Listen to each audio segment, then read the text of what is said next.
Parts of speech means क्या, इसके कहने का मीन्स क्या है कि देखिए क्या कर रहे हैं, पार्ट्स ऑफ स्पीच को हिंदी में कहेंगे शब्द के भेद। किसके भेद? शब्द के भेद। यानी पार्ट्स ऑफ स्पीच एक तरह का क्या होता है, वर्ड्स होता है जिसके कितने भेद होते हैं, 8 भेद होते हैं। इंग्लिश में जो भी आप वर्ड्स बोलते हैं, चाहे कोई नाम बोलते हैं या आई वी यू बोलते हैं या poor, rich, go, come, on, in, ये सारे जितने भी वर्ड्स इंग्लिश में जो कुछ भी बोलेंगे वह वर्ड्स किसी न किसी क्या होगा, पार्ट्स ऑफ स्पीच का होगा। तो इसको इंग्लिश में डिफाइन कैसे करेंगे, all the English words are divided into 8 groups according to the parts of speech. तो ये आपको लिखा हुआ है, यहाँ से भी आप नोट कर सकते हैं। अब बात करेंगे हम बिरयानी की। किसकी बात करेंगे? बिरयानी। आपने कभी बिरयानी खाया होगा या बिरयानी आपने बनाया होगा। बिरयानी में आप देखते हैं ना कि बहुत सारे मटेरियल का प्रयोग किया जाता है। बिरयानी किसी एक मटेरियल से नहीं बना होता है। बिरयानी में जैसे आप राइस का इस्तेमाल करते हैं, चिकन मटन का इस्तेमाल करते हैं, बहुत सारे स्पाइसी, ठीक है, चीजों का भी उसमें क्या करते हैं, इस्तेमाल करते हैं। तो एक बिरयानी बनाने के लिए बहुत सारी चीजों की जरूरत होती है। ठीक वैसे ही एक पार्ट्स ऑफ स्पीच को बनाने के लिए भी बहुत सारी चीजों की जरूरत होती है। पार्ट्स ऑफ स्पीच किसी एक वर्ड से नहीं बना है, बल्कि बहुत सारी चीजों से मिलकर आपका बना है क्या, parts of speech. Parts of speech, parts of speech कितने वर्ड से मिलकर बना है? तो ये 8 वर्ड के मिलने से बना है। अब 8 वर्ड में पहला वर्ड आपका क्या हो जाता है, नाउन हो जाता है। दूसरा वर्ड क्या हो जाता है, प्रोनाउन हो जाता है। तीसरा वर्ड क्या हो जाता है, एडजेक्टिव हो जाता है। चौथा वर्ड क्या हो जाता है, वर्ब हो जाता है। पांचवा वर्ड क्या हो जाता है, एडवर्ब हो जाता है, एडवर्ब हो जाता है। छठा वर्ड क्या हो जाता है, प्रीपोजिशन हो जाता है, प्रीपोजिशन। सातवां वर्ड क्या हो जाता है, कंजंक्शन, कंजंक्शन। और आठवां वर्ड क्या हो जाता है, इंटरजेक्शन, इंटरजेक्शन। इस तरह से आप लोग देखेंगे तो कुल 8 तरह के वर्ड्स आपको मिलेंगे। 1 2 3 4, ठीक है, 5 6 7 और 8। इस 8 वर्ड को एक बार में हम लोग क्या बोलते हैं, पार्ट्स ऑफ स्पीच। एक वर्ड में क्या बोलते हैं, पार्ट्स ऑफ स्पीच। जैसे धनिया, तेजपात, जीरा, चावल, ये मटन, चिकन, एक बार उसको बना करके क्या बोलते हैं, बिरयानी। तो ठीक बिरयानी को बनाने के लिए एक मटेरियल की जरूरत नहीं होती है। उसी तरह पार्ट्स ऑफ स्पीच किसी एक चीज से नहीं बना है। पार्ट्स ऑफ स्पीच में केवल नाउन नहीं आएगा, बल्कि ये 8 तरह के वर्ड्स को क्या कहा गया है, पार्ट्स ऑफ स्पीच। अब इनमें से 8 तरह के जो वर्ड्स हैं, इन सबका अलग अलग काम है। सबका काम एक समान नहीं है, सबका अलग अलग काम। जैसे नाउन का जिम्मेदारी है कि भैया जी आपको क्या बताना है, नाम। अब कोई भी नाम, जैसे राम हो या श्याम हो या सीता हो या गीता हो या रजिया, कोई भी नाम, कोई भी जो नाम होगा ना, किसी लड़का का नाम, लड़की का नाम, मेल का नाम, फीमेल का नाम, दुनिया की कोई व्यक्ति का नाम, वस्तु का नाम, स्थान का नाम, किसी भी चीज का नाम क्या कहलाता है, नाउन कहलाता है। तो नाउन भी पार्ट्स ऑफ स्पीच का ही एक पार्ट होता है। आप जानते हैं ये noun is the naming word. किसी भी नाम को नाउन कहते हैं। नाउन के 5 भेद होते हैं, proper noun, common noun, collective noun, material noun और एब्स्ट्रैक्ट नाउन। आज की इस क्लास में हम लोग थोड़ा बहुत हर चीज के बारे में जानने वाले हैं। उसके बाद एक एक करके फिर हम लोग नाउन को डिटेल में पढ़ेंगे, फिर प्रोनाउन को डिटेल में पढ़ेंगे। लेकिन अभी हम इन 8 तरह के वर्ड्स को हम लोग बात करने वाले हैं, ताकि कुछ आपको आइडिया मिल जाए कि कौन सा वर्ड किस कैटेगरी में आता है, कौन नाउन के कैटेगरी में है, कौन प्रोनाउन के कैटेगरी में। तो नाउन का बेसिकली जो काम होता है वो क्या होता है, नाम को बताना। जो नाम को बताता है वो नाउन कहलाता है। चाहे वो व्यक्ति का नाम हो, स्थान का नाम हो, गंगा का नाम हो, मतलब नदी का नाम हो, चाहे देश का नाम हो, कोई भी नाम हो, व्यक्ति, वस्तु, स्थान, भाव, विचार, कुछ, धनिया, तेजपात, कुछ नाम हो, उसी को हम लोग क्या कहते हैं, नाउन कहते हैं। नाउन सबसे पहले इसको 2 भागों में बांटा जाता है, काउंटेबल और अनकाउंटेबल। काउंटेबल मतलब जिसको गिन सकते हैं, अनकाउंटेबल जिसको नहीं गिन सकते हैं। काउंटेबल नाउन के 3 भेद होते हैं, जिसमें proper noun, common noun, collective noun आता है। और अनकाउंटेबल नाउन के 2 भाग होते हैं, मटेरियल और एब्स्ट्रैक्ट। तो नाउन आप लोग समझ गए। नाउन सिंगुलर प्लूरल भी होता है, जैसे बॉय बॉयज होता है, गर्ल गर्ल्स होता है, मैन मेन होता है, ऑक्स ऑक्सन, चाइल्ड चिल्ड्रन होता है ना। तो ये नाउन आप समझ गए। नाउन को हिंदी में कहते क्या है भैया जी, तो नाउन को हिंदी में कहते हैं संज्ञा। नाउन को हिंदी में संज्ञा कहते हैं। और संज्ञा किसको दर्शाता है, नाम को दर्शाता है। आपको इंग्लिश और हिंदी दोनों में, आपको दोनों व्याकरण में ये पढ़ना होता है। किसी भी नाम को संज्ञा कहते हैं। संज्ञा के 5 भेद होते हैं, व्यक्तिवाचक, जातिवाचक, समूहवाचक, द्रव्यवाचक, भाववाचक। इंग्लिश में proper noun, common noun, collective noun, material noun और एब्स्ट्रैक्ट नाउन। जो दूसरा नाम होता है, दूसरा जो वर्ड होता है, उसको कहते हैं सर्वनाम। सर्वनाम को इंग्लिश में क्या कहते हैं, प्रोनाउन। ये पार्ट्स ऑफ स्पीच का कौन सा भाग होता है, दूसरा। पहला भाग होता है संज्ञा, जिसको हम लोग कहते हैं नाउन। ये किसको दर्शाता है, नाम को। और दूसरा शब्द है प्रोनाउन, जिसको हिंदी में कहते हैं सर्वनाम। आप इंग्लिश में जो भी यूज करते हैं, आई वी यू, ठीक है, ही सी इट दे, ठीक है, इसके साथ साथ दिस दैट जो यूज करते हैं, दिस दैट दीज और दोज, तो इन सबको हम लोग क्या कहते हैं, प्रोनाउन कहते हैं। नाउन के बदले आने वाले शब्द को प्रोनाउन कहा जाता है। The word that is used in the place of a noun is called pronoun. संज्ञा के बदले आने वाले शब्द को सर्वनाम कहते हैं। वे सभी शब्द जो नाम के बदले प्रयुक्त होते हैं, उसी को हम लोग प्रोनाउन कहते हैं, हिंदी में सर्वनाम कहते हैं। इंग्लिश का ये प्रोनाउन है, हिंदी में मैं, हिंदी में क्या हो जाएगा, मैं हो जाएगा, हम लोग हो जाएगा, तुम हो जाएगा, वह हो जाएगा, वे लोग हो जाएगा, यह वह, ये हिंदी का सर्वनाम होता है। इंग्लिश में इसको I we you he she it बोलते हैं। तो ये फर्स्ट पर्सन हो गया, ये सेकंड पर्सन हो गया, ये थर्ड पर्सन हो गया। अब प्रोनाउन जो होते हैं ना, इसके 8 भाग होते हैं, 8 भेद होते हैं। कितने भेद होते हैं? जैसे नाउन के कितने भेद होते हैं? 5। उसी तरह प्रोनाउन के कितने भेद होते हैं? 8। पहला प्रोनाउन होता है पर्सनल प्रोनाउन। पर्सनल प्रोनाउन में I we you he she it they आता है, जो पर्सन को दर्शाता है, पर्सनल प्रोनाउन कहलाता है। आई वी यू को क्या कहेंगे? पर्सनल। आई का प्रयोग आप बेंच टेबल के लिए तो नहीं कर सकते हैं, वी का प्रयोग आप बुक के लिए नहीं कर सकते। तो जिसका प्रयोग पर्सन के लिए किया जाता है उसी को पर्सनल प्रोनाउन कहा जाता है। पर्सनल प्रोनाउन के बाद पॉजेसिव प्रोनाउन आता है। पॉजेसिव केस में पॉजेसिव प्रोनाउन के बारे में हमने आपको बताया था, जैसे माइन हो गया, आवर्स हो गया, योर्स हो गया, हीज हो गया, हर हो गया, इट्स हो गया, देयर हो गया, ये सब आपका ये आपका क्या होता है? पॉजेसिव प्रोनाउन होता है। इसके बाद डिमोनेस्ट्रेटिव प्रोनाउन आता है। तो डिमोनेस्ट्रेटिव प्रोनाउन में ये दिस दैट दीज और दोज, डिमोनेस्ट्रेटिव प्रोनाउन। इसके बाद एम्फैटिक प्रोनाउन आता है, myself, yourself, ourself. Self जिसमें लग जाएगा वो एम्फैटिक और रिफ्लेक्टिव प्रोनाउन होता है। दोनों में डिफरेंस होता है जो हम लोग प्रोनाउन चैप्टर में डिस्कस करेंगे। इसके बाद इंडेफिनिट प्रोनाउन आता है। इंडेफिनिट प्रोनाउन आता है समवन, समबडी, नोवन, नोबडी, जिसमें बॉडी और वन लगा।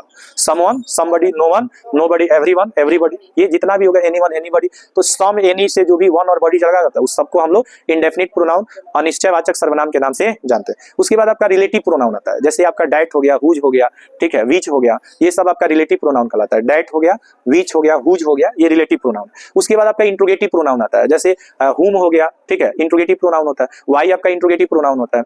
व्हेन आपका इंट्रोगेटिव प्रोनाउन होता है। जितने भी आपके क्वेश्चन वर्ड्स होते हैं ना, व्हाट, व्हेन, व्हाई, वेयर, ये सब क्वेश्चन वर्ड्स 9 होते हैं, इंट्रोगेटिव प्रोनाउन होता है। इसके बाद आपका डिस्ट्रीब्यूटिव प्रोनाउन आता है, जैसे ईच, आइदर, नाइदर को डिस्ट्रीब्यूटिव प्रोनाउन के नाम से जाना जाता है। इसके बाद जो है एक्सक्लामेटरी प्रोनाउन आता है, जैसे व्हाट या हाउ को एक्सक्लामेटरी प्रोनाउन के नाम से जाना जाता है। जैसे आप बोलते हैं ना, व्हाट ए ब्यूटीफुल कार, या how lovely is this side, नहीं, तो ये हाउ और व्हाट को हम लोग कौन सा प्रोनाउन कहते हैं? Exclamatory pronoun. तो इस तरह से कुल 11 तरह के क्या होते हैं? प्रोनाउन होते हैं। और प्रोनाउन का प्रयोग किस लिए किया जाता है? तो नाउन के बदले आने वाले शब्द को प्रोनाउन। अभी हम केवल आपको नाउन प्रोनाउन समझाने की कोशिश कर रहे हैं। जैसे जैसे हम लोग ये सारे चैप्टर्स, मतलब ये एक एक टॉपिक पढ़ लेंगे तो फिर हम लोग चैप्टर स्टार्ट करेंगे नाउन प्रोनाउन, तो उसमें इसको पूरे डेप्थ से हम लोग जानेंगे। अब यहाँ पे क्या रहा है ना कि एडजेक्टिव का अर्थ क्या होता है? तो भैया जी एडजेक्टिव को हिंदी में विशेषण कहते हैं। क्या कहते हैं? विशेषण। अभी आपको हम शब्द पहचानना सिखा रहे हैं कि जैसे नाउन के कैटेगरी में क्या क्या आएगा, प्रोनाउन के कैटेगरी में क्या क्या आएगा। अच्छा, विशेषण क्या करता है? तो नाउन और प्रोनाउन की विशेषता बताता है। Qualifying words of a noun और pronoun is called adjective. Noun और प्रोनाउन की विशेषता बताने वाले शब्द को विशेषण कहा जाता है। जैसे आपका पुअर हो जाए, या रिच हो जाए, या गुड हो जाए, या बैड हो जाए, या हैंडसम हो जाए, ब्यूटीफुल हो जाए, हैंडसम हो जाए, हैप्पी हो जाए, ठीक है, या वीक, वीक मतलब कमजोर, सैड मतलब उदास, ग्रेट मींस महान। तो ये सब आपका क्या है? एडजेक्टिव है। Qualifying words of a noun और प्रोनाउन इज कॉल्ड एडजेक्टिव। संज्ञा और सर्वनाम की विशेषता बताने वाले शब्द को विशेषण कहते हैं। विशेषण हिंदी में 4 होते हैं और इंग्लिश में 10 होते हैं, ठीक है। हिंदी में 4 आपका जो होता है संख्यावाचक विशेषण होता है, गुणवाचक विशेषण होता है, परिमाणवाचक विशेषण होता है और सर्वनामिक विशेषण होता है। ये 4 तरह का हिंदी में विशेषण होता है। जबकि इंग्लिश में एडजेक्टिव ऑफ क्वांटिटी होता है, एडजेक्टिव ऑफ क्वालिटी होता है, positive adjective, demonstrative adjective, distributive adjective, ये सारे एडजेक्टिव आपके पढ़ने होते हैं किसमें? हिंदी व्याकरण, इंग्लिश ग्रामर में। तो 10 तरह के आपके क्या होते हैं? एडजेक्टिव्स होते हैं, और 11 तरह के प्रोनाउन होते हैं, और 5 तरह के क्या होते हैं? नाउन होते हैं। Proper noun, common noun, collective noun, material noun और एब्स्ट्रैक्ट नाउन। इसमें आपका adjective of quality, adjective of quantity, positive adjective, demonstrative adjective, distributive adjective, इस तरह से करके आपको 10 तरह का क्या पढ़ना पड़ता है? एडजेक्टिव पढ़ना पड़ता है। एडजेक्टिव के बाद आपका आता है क्या? वर्ब। वर्ब को हिंदी में क्रिया कहते हैं। वर्ब को हिंदी में क्या कहेंगे? तो वर्ब को हिंदी में क्रिया कहते हैं। और क्रिया 2 तरह का होता है, एक मेन वर्ब और एक हेल्पिंग। हेल्पिंग वर्ब और मेन वर्ब। हेल्पिंग वर्ब में आपका आता है इज, एम, आर, इज आ जाएगा, एम आ जाएगा, आर आ जाएगा, वाज हो जाएगा और वेयर हो जाएगा। अब मेन वर्ब में आपका क्या आ जाएगा? जैसे गो हो जाएगा, कम हो जाएगा, जैसे स्पीक हो जाएगा, प्ले हो जाएगा, नहीं, तो ये है आपका मेन वर्ब। और ये क्या है? Exclusive verb. Every action is called verb. Every action is called verb. प्रत्येक काम को क्या कहते हैं? क्रिया कहते हैं। आना जाना, खाना पीना, हंसना गाना, रोना जीना मरना, सबका सब क्या है? क्रिया है। गो है, कम है, स्पीक है, टिल है, लाफ है, प्ले है, इन सबको हम लोग क्या कहते हैं? वर्ब। वर्ब 2 टाइप के होते हैं, हेल्पिंग वर्ब और हेल्पिंग वर्ब और मेन वर्ब। हेल्पिंग वर्ब का दूसरा नाम एक्सक्लूसिव वर्ब। मेन वर्ब के पहले आने वाले वर्ब को हेल्पिंग वर्ब कहा जाता है। जैसे आई एम गोइंग में एम क्या है? हेल्पिंग वर्ब, और गोइंग क्या है? Main verb. जैसे सी हैज स्पोकन द ट्रूथ, तो स्पोकन मेन वर्ब हो जाएगा, और हैज आपका क्या हो जाएगा? हेल्पिंग वर्ब हो जाएगा। तो वर्ब 2 टाइप के होते हैं, हेल्पिंग वर्ब और मेन वर्ब। इसके बाद आपको एडवर्ब जानना होता है। एडवर्ब को हिंदी में कहते हैं क्रिया विशेषण। क्या कहते हैं? क्रिया विशेषण। क्रिया विशेषण 2 चीजों को दर्शाता है, एक क्रिया की विशेषता को दर्शाता है और एक विशेषण की विशेषता को दर्शाता है। तो वे सब जो क्रिया और विशेषण की विशेषता बताता है उसी को क्रिया विशेषण कहते हैं। तो क्रिया विशेषण में क्या क्या आएंगे? क्रिया विशेषण में क्या क्या आएगा? तो देखिए, अगर हम बात करें क्रिया विशेषण की, अगर हम बात करें तो जैसे टुमारो, टुमारो आपका क्या है, क्रिया विशेषण है। यस्टरडे, यस्टरडे क्या है, क्रिया विशेषण है। टुडे क्या है, एडवर्ब है ये सब। इसके साथ साथ जैसे आप कहिएगा ब्यूटीफुली, क्या कहिएगा, ब्यूटीफुली या नीटली।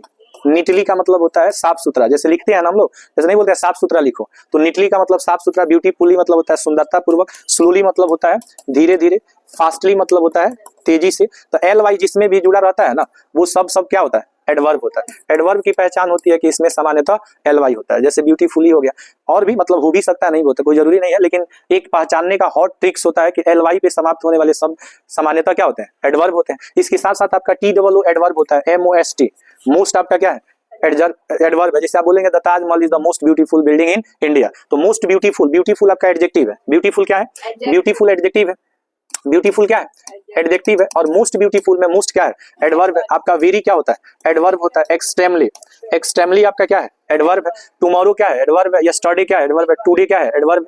तो ये सब क्या है, एडवर्ब। एडवर्ब दो चीजों की विशेषता बताता है, इसके नाम में भी छुपा हुआ है। क्रिया और विशेषण की विशेषता बताने वाले शब्द को क्रिया विशेषण कहते हैं। Qualifying words of verb and adjective is called adverb. Verb की और एडजेक्टिव की जो विशेषता बताता है, एडजेक्टिव को शॉर्ट में ईडी लिखा जाता है। क्या लिखा जाता है, एडी। ईडी यहाँ से लिया जाता है, यहाँ से वर्ब ले लिया जाता है, तो ये एडवर्ब बन जाता है। एडवर्ब किसकी किसकी विशेषता बताता है, तो वर्ब और एडजेक्टिव की विशेषता बताने वाले शब्द को एडवर्ब कहेंगे। जैसे अगर आप कहिएगा कि I will go there tomorrow, go there tomorrow, तो यहाँ पे कह रहा है कि मैं कल वहां अवश्य जाऊंगा, तो इसमें टुमारो वर्ड क्या कहलाएगा, एडवर्ब कहलाएगा। आई जो वर्ड है ये प्रोनाउन कहलाएगा, विल और गो वर्ब कहलाएगा। देयर जो है ये आपका कॉम्प्लीमेंट है। यहाँ पे देयर का प्रयोग जो होता है एडवर्ब ऑफ प्लेस के सेंस में किया जाता है। हियर देयर का प्रयोग किया जाता है प्लेस के सेंस में, तो ये भी एक तरह का एडवर्ब है। इसको एडवर्ब ऑफ प्लेस बोलेंगे। क्या बोलेंगे, प्लेस, या प्लेस दर्शाता है। जैसे हियर माने यहाँ, देयर माने वहां। तो ये जितने भी वर्ड्स आप देख रहे हैं, जैसे सी केम यस्टरडे, सी केम और क्या दिया हो, यस्टरडे दिया, यस्टरडे, तो जो क्रिया की विशेषता बताता है उसी को क्रिया विशेषण कहते हैं। तो यहाँ यस्टरडे क्या कहलाएगा, एडवर्ब कहलाएगा। सी क्या कहलाएगा, प्रोनाउन कहलाएगा। और केम क्या कहलाएगा, वर्ब कहलाएगा। ये सब पार्ट्स ऑफ स्पीच में अलग अलग नाम दिया गया है। जैसे सी का प्रयोग फीमेल के लिए होता है, ई का प्रयोग मेल के लिए होता है, यू का प्रयोग मेल फीमेल दोनों के लिए होता है, दे का प्रयोग मेल फीमेल दोनों के लिए होता है, ईट का प्रयोग मेल फीमेल दोनों के लिए होता है। तो आप याद रखेंगे कि सी केम यस्टरडे में यस्टरडे आपका क्या है, यस्टरडे क्या है, एडवर्ब है। तो चाहे यस्टरडे हो, टुडे हो, tomorrow, beautiful, neatly, slowly, fastly, gradually, never हो गया, ऑलवेज हो गया, ये भी आपका एडवर्ब होता है। नेवर मींस कभी नहीं, ऑलवेज मतलब हमेशा, ऑफन मतलब अक्सर, तो ये भी आपका एडवर्ब है। बात समझ में आ रहा है। एडवर्ब ऑफ टाइम होता है, एडवर्ब ऑफ प्लेस होता है, ठीक है। एडवर्ब ऑफ टाइम होता है, एडवर्ब ऑफ क्या होता है, प्लेस होता है। यानी कि एडवर्ब टाइम को भी दर्शाता है और एडवर्ब प्लेस को भी दर्शाता है। जैसे आप कहिएगा कि I will go there tomorrow, तो देयर किसको दर्शा रहा है, प्लेस को, और टुमारो किसको दर्शा रहा है, टाइम को। किसको दर्शा रहा है, टाइम को। तो ये एडवर्ब हो गया। एडवर्ब के बाद जो आपका आता है वो प्रीपोजिशन आता है। क्या आता है, प्रीपोजिशन। छठा जो आपको पार्ट्स ऑफ स्पीच में जानना है वो प्रीपोजिशन जानना है। Preposition is the combination of two words, pre and position. Pre means prefix and position means place. This mean preposition is a word group of word place for noun pronoun sentence. Preposition जो होते हैं इसके 7 भेद होते हैं। कितने, ये sorry, preposition 6 number पे आता है। और प्रीपोजिशन जो होते हैं इसके कई प्रकार होते हैं, इसको हम लोग जानेंगे। प्रीपोजिशन को हिंदी में कहते हैं संबंध बोधक अव्यय। क्या बोलते हैं, संबंध बोधक अव्यय। ये क्या दर्शाता है, तो संबंध को दर्शाता है कि हमारा संबंध कहां से। जैसे हम लोग भारत में रहते हैं तो भारत में रहते हैं, तो में के लिए हम लोग किसका प्रयोग करते हैं, हम लोग धरती पर रहते हैं तो पर के लिए हम लोग किसका प्रयोग करते हैं। जैसे मैं पापा के साथ बाजार जाऊंगी या जाऊंगा, तो विद फादर में विद क्या है, प्रीपोजिशन है। फ्रॉम टुमारो मतलब कल से, तो यहाँ फ्रॉम क्या है, प्रीपोजिशन है। जैसे बिफोर हो गया या आफ्टर हो गया, बिफोर या क्या हो गया, आफ्टर हो गया। सिंस और फॉर हो गया, सिंस और क्या हो गया, फॉर हो गया। ये सब क्या है, प्रीपोजिशन है। बिटवीन आपका क्या है, बिटवीन क्या है, प्रीपोजिशन है। इन हो गया, इनटू हो गया, विद हो गया, विदाउट हो गया, अमॉन्ग हो गया, अमॉन्ग्स्ट हो गया, बिटवीन हो गया, बिहाइंड हो गया, क्रॉस हो गया, अबव हो गया, ये सब का सब preposition. Preposition is the combination of two words, pre and position. Pre means prefix and position means place. It means preposition is a word group of word places before noun और pronoun. So it, समझ रहे हैं कि नहीं। Preposition में कई तरह के प्रीपोजिशन होते हैं। पहला सिंगल प्रीपोजिशन, दूसरा डबल प्रीपोजिशन, तीसरा कंपाउंड प्रीपोजिशन, चौथा फ्रेज प्रीपोजिशन, पांचवा पार्टिसिपल प्रीपोजिशन, छठा डिस्गस्ट प्रीपोजिशन। 6 तरह का प्रीपोजिशन होता है। प्रीपोजिशन के कितने काइंड्स होते हैं, 6 काइंड्स ऑफ प्रीपोजिशन होते हैं। जिसमें सिंगल प्रीपोजिशन का मतलब जैसे ऑन और इन, कौन सिंगल पे, लेकिन इनटू जब लिखिएगा ना तो इनटू में देखिए 2 प्रीपोजिशन, ये डबल प्रीपोजिशन कहलाता है। जैसे विद इन कहिएगा, विद इन, तो ये double preposition. With out, with out भी कौन सा प्रीपोजिशन है, विद और आउट, तो ये डबल प्रीपोजिशन कहलाता है। अमॉन्ग हो गया, बिटवीन हो गया, बिहाइंड हो गया, अक्रॉस हो गया, तो जो ए बी से शुरू होता है, ए और बी से जितना शुरू होगा ना, जैसे बिफोर, आफ्टर, ए बी से शुरू है ना, ये सब कंपाउंड प्रीपोजिशन कहलाता है। फ्रेज प्रीपोजिशन में आईएनजी लगा, ये सॉरी पार्टिसिपल प्रीपोजिशन में आईएनजी लगा रहेगा। जैसे ड्यूरिंग हो गया, इन्वॉल्विंग हो गया, इंक्लूडिंग हो गया, ड्यूरिंग, इन्वॉल्विंग, इंक्लूडिंग, आईएनजी लगा रहेगा तो पार्टिसिपल कहलाएगा। तो ये आगे हम लोग पढ़ेंगे प्रीपोजिशन चैप्टर में। अगला जो ये आपका जो वर्ड होता है 7 नंबर, इसका नाम क्या है? कंजंक्शन। कंजंक्शन को हिंदी में कहते हैं समुच्चय बोधक अव्यय। क्या कहेंगे? समुच्चय बोधक, समुच्चय बोधक अव्यय कहेंगे। अभी आपको हम पहचानने के लिए देंगे कि वर्ड आइडेंटिफाई कीजिए कि कौन सा वर्ड किस कैटेगरी में आएगा, कौन नाउन है, कौन प्रोनाउन है, कौन एडजेक्टिव है, कौन वर्ब है, कौन एडवर्ब। तो बस जल्दी से 2 और आपका बचा हुआ है, कंजंक्शन और इंटरजेक्शन। उसके बाद 2-4 सेंटेंस हम लोग देख लेंगे, उसके बाद से जय हिंद और जय भारत। तो बताइए, कंजंक्शन को हिंदी में समुच्चय बोधक अव्यय कहते हैं। ये पार्ट्स ऑफ स्पीच में कितने नंबर पे आता है? 7 नंबर पे। नाउन पहला, प्रोनाउन दूसरा, एडजेक्टिव तीसरा, चौथा वर्ब पांचवा, एडवर्ब छठा, प्रीपोजिशन और 7वां है कंजंक्शन। कंजंक्शन को हिंदी में समुच्चय बोधक अव्यय कहते हैं। ये conjunction is a word group of word that is used to combine 2 word, 2 phrases, more than 1 sentence. Conjunction किसे कहते हैं? जो जोड़ता है वो कंजंक्शन कहलाता है। कोई भी अगर 2 नाम को जोड़ रहा है, जैसे राधा एंड मोहन, तो ये कौन जोड़ रहा है इसको? एंड। तो एंड क्या है? कंजंक्शन है। एंड क्या है? कंजंक्शन। अब कुछ कंजंक्शंस को आप देख लीजिए कि कंजंक्शंस में क्या क्या आता है। कंजंक्शंस में क्या क्या आता है, क्या क्या कंजंक्शन होता है? देखिए, कंजंक्शन, कंजंक्शन में आपका एंड आ जाएगा, कंजंक्शन में और आ जाएगा, इफ आ जाएगा, वेदर आ जाएगा, वेदर आ जाएगा, दैट आ जाएगा, टू नॉट टू आ जाएगा, टू आ जाएगा और नॉट टू आ जाएगा। इसके साथ साथ आपका बिकॉज आ जाएगा, क्या जाएगा? बिकॉज आ जाएगा, देयरफॉर आ जाएगा, देयरफॉर आ जाएगा, सो आ जाएगा। एक आता है फैन बॉयज, ये सब कंजंक्शन होता है। एफ से फॉर, ए से एंड, एन से neither nor, neither nor, neither nor, B से बट, वाई से और, ये से येट, एस से स्टिल, ये सब कंजंक्शन है। सब क्या है? सब क्या है? कंजंक्शन है। फैन बॉयज में ये सब एक एक लेटर से कंजंक्शन बन जाएगा। ये सब सबऑर्डिनेट कंजंक्शन होता है, याद करने का ट्रिक होता है। कंजंक्शन कितने नंबर पे आएगा?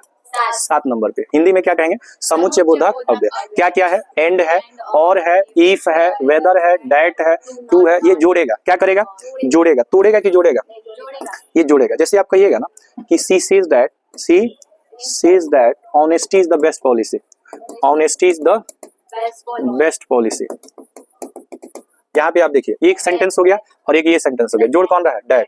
जैसे I shall buy a car if the price comes down. अब इसमें देखिए 2 सेंटेंस है, प्राइस कम्स डाउन और इफ जोड़ रहा है। तो ये she is ill so she has not come to study. क्या हो गया? सो जो जोड़ेगा वही क्या कहलाएगा? कंजंक्शन कहलाएगा। कोई दिक्कत है क्या? कंजंक्शन हो गया। अब अगला जो वर्ड है ना वो इंटरजेक्शन है। क्या है? इंटरजेक्शन। इंटरजेक्शन को देख लेते हैं। अगला वर्ड क्या है? Last word, last and fast. क्योंकि भूखे भजन न होत है गोपाला। पेट में अन्न नहीं तो किसी काम में मन नहीं, पेट में अन्न नहीं तो पढ़ाई में मन नहीं। भूख लग गया कि नहीं लग गया? कोई बात नहीं, कुछ पाने के लिए कुछ खोना पड़ता है। आज खाना का भूख है, लेकिन जिस दिन ज्ञान का भूख हो जाएगा ना, उस दिन दुनिया जब भूल जाएंगे तो दुनिया आपको याद करेगा। यहाँ देखिए 8 नंबर क्या है? बिल्कुल, an interjection is a word or group of word that is used for expressing sudden and strong feelings of human kind, joy, sorrow, regret, hatred, contempt and so on. क्या क्या दर्शाएगा? वाव, वाव, ओह, आह, पूरा, अल्लास, खलास, अल्लास और खलास, फाई फाई, छी छी, phi phi, छी छी, पू पू, राम रे राम। समझ रहे ना? OMG, ओ माई गॉड, ओ माई गॉड, OMG, ओ माई गॉड, वाव, ब्रेवो, ब्रेवो, ब्रेवो। क्या है? कंजंक्शन है। क्या है? सब ये सब वर्ड कंजंक्शन कहलाता है। अब इसके कुछ एग्जांपल्स देख लेते हैं। एग्जांपल्स देख लें। एग्जांपल्स, चलो बाबू, चलो ना जी, ये भी थक गया है ना, कोई बात नहीं। कितना नंबर था जी? 8 नंबर। नाम क्या है? इंटरजेक्शंस। क्या दर्शाता है? तो sudden and strong feelings, feelings, तीव्र इच्छा का बोध करता है। जैसे I have cut my finger, oh मेरी उंगली कट गई, तो हो जाएगा। ठीक है। जैसे बोलेंगे ब्रेवो, शाबाश, यू हैव डन वेल, तुमने बहुत अच्छा किया। ठीक है। Wow, what a beautiful, beautiful scene. आया कुछ समझ में? क्या लगा? वाव, ये क्या है? Brave. Hip hip hurray, hip hip hurray, we have we have won the match, won the match, won the game, won the quiz, कुछ भी जीतिएगा, hurray hurray, hip hip hurray. तो ये हुर्रे आपका क्या है? इंटरजेक्शन। क्या है? इंटरजेक्शन। अब जो हम लोग पढ़े हैं उसको हम लोग देख लें। जैसे आप कहिएगा कि we are sitting on the bench, we are sitting on the bench. Categorize करना होगा आपको, identify the words parts of speech बताना हो। तो बताइए, वी को क्या कहेंगे? प्रोनाउन कहेंगे। आर को क्या कहेंगे? Helping verb. Sitting main verb, यानी कि ये क्या हो गया? वर्ब। ऑन क्या है? प्रीपोजिशन। द क्या है? आर्टिकल। बेंच क्या है? नाउन। आर्टिकल हम लोग नहीं डिस्कस किए, तो आर्टिकल में आपको समझ लेना है कि आर्टिकल्स में आता है ए एन द। क्या कारण है कि आर्टिकल्स को पार्ट्स ऑफ स्पीच में नहीं रखा गया है, जबकि आप जानते हैं इंग्लिश का तमाम वर्ड्स पार्ट्स ऑफ स्पीच कहलाता है। तो आर्टिकल का तो कहीं जिक्र नहीं है, तो आप याद रखिएगा क्यों इसको हम आर्टिकल में नहीं रखे हैं, क्योंकि इसका कोई अर्थ नहीं होता है, और जिसका कोई अर्थ नहीं होता है वो शब्द नहीं है, शब्द नहीं है, और जो शब्द नहीं है वो पार्ट्स ऑफ स्पीच भी नहीं है। आप याद रखिएगा दिमाग में कि ये पार्ट्स ऑफ स्पीच क्यों नहीं है। तो द का कोई मीनिंग नहीं होता, ए का कोई मीनिंग नहीं होता, एन का कोई मीनिंग नहीं। अच्छा, ए एन का कोई मीनिंग होता है, मीनिंग में भी अलग अलग जब यूज पढ़िएगा तब मीनिंग। जैसे आप कहिएगा ना कि ए मोहन हैज, बहुत ऊंचा बात हो जाएगा, इतना आप लोग ऑब्जर्व नहीं कर पाएंगे, ये बहुत हाई फाई बात हो जाएगा। A Mohan has come to see you, ये सेंटेंस होता है। अब देखने वाला देखेगा ना तो कहेगा गलत है, लेकिन हर चमकने वाला चीज सोना नहीं होता। ये मोहन के पहले हम ई लगाए हैं, तो नॉर्मल कोई लड़का देखेगा तो कहेगा कि ये गलत है सर, लेकिन ये गलत नहीं है। इसमें नियम होता है कि अगर कोई जो व्यक्ति खास नाम है लेकिन वो व्यक्ति आपके लिए अनजान है, तो अनजान व्यक्ति के पहले किसका प्रयोग किया जाता है? ए, भले ही वो प्रॉपर नाउन ही क्यों ना हो। तो प्रॉपर नाउन से अगर अनजान का बोध होता है तो उसके पहले इंडेफिनिट आर्टिकल्स का प्रयोग किया जाता है। तो कोई मोहन नाम का लड़का तुमसे मिलने आया है, इसका हिंदी होगा कोई मोहन नाम का लड़का, मैं मोहन को नहीं जानता, तो कोई मोहन नाम का लड़का तुमसे मिलने आया। अब कोई का मतलब कोई स्ट्रेंजर है। क्या है? स्ट्रेंजर का मतलब अजनबी, अजनबी। तो जब किसी प्रॉपर नाउन से अजनबी का बोध होता है तो उसके पहले इंडेफिनिट आर्टिकल्स का प्रयोग किया जाता है। लेकिन आप सही सेंस में मानिए तो ए एंड द का कोई मीनिंग नहीं होता, इसलिए इसको पार्ट्स ऑफ स्पीच के कैटेगरी में नहीं रखा है। लेकिन मॉडर्न क्लासिफिकेशन ऑफ जब पढ़िएगा, modern classification of parts of speech पढ़िएगा ना, तो उसमें 14 तरह का वर्ड्स होता है। जो ये 8 है वो कितने तरह का हो जाता है? 14 तरह का। तो उसको बोलते हैं modern classification of parts of speech. तो उसमें आपको noun, pronoun, adjective, verb, adverb के बाद आपको डिटरमाइनर्स पढ़ना होता है, सेंटेंस कनेक्टर्स पढ़ना है, इंटेंसिफायर पढ़ना है, सबऑर्डिनेटर्स पढ़ना है। तो ये अलग अलग क्या हो जाता है। तो किसी दिन हम लोग modern classification of parts of speech पढ़ लेंगे। इसका नेक्स्ट वीडियो में, नेक्स्ट पार्ट में हम लोग डिस्कस कर लेंगे modern classification of parts of speech. ये जो हम लोग डिस्कस किए ये था आपका traditional classification of parts of speech, मतलब एंशिएंट ग्रामर में हम लोग पढ़े थे। मॉडर्न ग्रामर में जो ये 8 है, ये मॉडर्न ग्रामर में कितना हो जाएगा? 14, यानी 6 तरह का वर्ड्स आपको फिर नया जानना है। तो अब 6 तरह का वर्ड्स में आपका आ जाएगा question words, intensifier, subordinators, sentence connectors, ठीक है, डिटरमाइनर्स, और एक कोई और वर्ड होता है इंटेंस, मतलब इस तरह से जब देखेंगे तो वो 6 वर्ड अलग आ जाएगा। तो 6 और 8 कितना हो जाएगा? 14 तरह का वर्ड्स हो जाएगा। तो ये आज की इस क्लास में हम लोग डिस्कस किए पार्ट्स ऑफ स्पीच। उम्मीद है कि आपको ये वीडियो अच्छा लगा होगा, समझ में आया होगा।